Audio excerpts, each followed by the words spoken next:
Picture this. You are standing at the edge of the Jordan River. You are an Israelite who has just wandered through the wilderness for 40 years following Moses, and now the mantle of leadership has been passed on to Joshua. And you are being told to be strong and of good courage, and God will deliver you to the promised land. You can see the promised land across the water. What's stopping you from crossing? Have you ever settled for something in your life? Not because it was right, but because it was easier. You didn't necessarily reject God's promise. You didn't walk away from God. You just stopped short. Reuben, Gad, and half of Manasseh did that. And it looked wise. It looked justified. They even fought alongside their brothers to conquer the promised land. But in the end, they settled east of the Jordan. They never crossed into the promise. And many of us are living exactly like them. In Numbers 32, Reuben and Gad look at the land east of the Jordan. It's lush. It's perfect for their livestock. They say to Moses, "Let us have this land. We'll still fight with you. Just don't make us cross over. Give us this land here for our inheritance." And God allows it. He honors their free will. But it was not his highest intention. They still identify as Israel. They build an altar as a witness, but in the long run, they are the first tribes taken into exile. Why? Because compromise always has consequence. And when you live on the fringe of obedience, you are the first to fall. Jesus echoes this same theme in Luke chapter 9. You hear, "Let me first go and bury my father. Let me first say goodbye to my family." And Jesus replies, "No one who puts his hand to the plow and looks back is fit for the kingdom of God." Strong words, because partial obedience is not obedience. He is saying, don't follow me on your own terms. If you want the kingdom, it requires your whole heart. Settling east of the Jordan is the ancient version of saying, "I'll follow you," but Neville Goddard said, "Your inner conversations become your outer world." Joseph Murphy said, "Your subconscious accepts what you feel to be true." Earl Nightingale said, "We become what we think about most of the time." All three point to a core biblical principle. You cannot sow compromise and reap courage.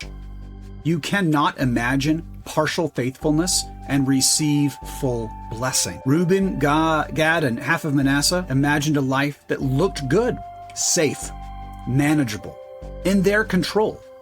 That's what they planted, and that is what they harvested. Some people that you think are blessed actually just stopped compromise. They decided it was no longer good enough.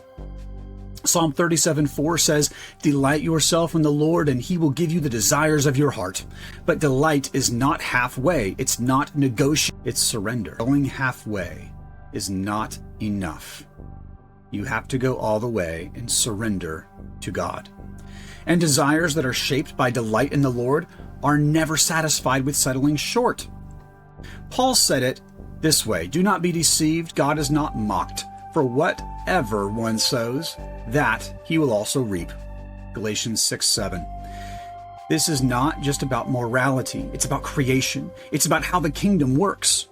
You plant indecision, you reap instability. You plant delay, you reap missed opportunity. You plant almost obedience, you reap almost fruitfulness. There is no harvest without the seed. There is no power in potential not planted. There is no power in potential that is not planted. I've seen so many people with so much potential, and they do not apply themselves in a way that will cause them to receive blessing. Everyone has seen it, and that might be you. The good news is, if you're still breathing, it's not too late. Deuteronomy 28 verse 2 says, "All these blessings shall come upon you and overtake you if you obey the voice of the Lord your God." Obedience doesn't chase blessings. Obedience becomes a magnet for them, but only if you cross the river. My friends and brothers, where have you planted the seed of good enough? Where have you asked God to bless what you chose instead of stepping into what he promised? You cannot camp outside the promise and expect to live in the blessing. What you tolerate in your imagination becomes your reality in life. If you see yourself stuck, small, almost but not quite, that is what you become. But if you fix your imagination on God's promise, if you refuse to settle, if you say, Lord, I'll go all the way in, you will begin to reap what only full obedience can plant. God did not rescue you to live on the outskirts. He didn't set you free so you could camp near your calling without ever claiming it. You were not made to live east of the Jordan. You were made to enter the promise. Don't just visualize victory, plant it. Do the work. Don't just wish for a breakthrough. Imagine it, believe it, and walk into it in faith. Reuben, Gad, and half of Manasseh settled. But you don't have to. It's time to cross the river. It's time to obey without conditions. It's time to plant bold obedience in your imagination, in your heart, in your mind, and with your works, and reap the harvest of the kingdom. This is kingdom courage, and it starts with what you are willing to no longer settle for. If this stirred something in you, do not stop here. I want to give you something that will help you build spiritual strength, the way an elite soldier trains his body, with intention, with discipline, and with results. Remember, run the race as someone who intends to win. It's called the 5 Pillars of Kingdom Courage. These are not vague ideas. They are specific time-tested disciplines to help you feed your faith daily, speak life with authority, take spiritual ground in prayer, and walk with people who sharpen you. And you'll also see how you can obey God quickly before doubt talks you out of it. If you've ever felt spiritually passive, stuck, or overwhelmed, these 5 pillars will give you a foundation to move forward with clarity and power.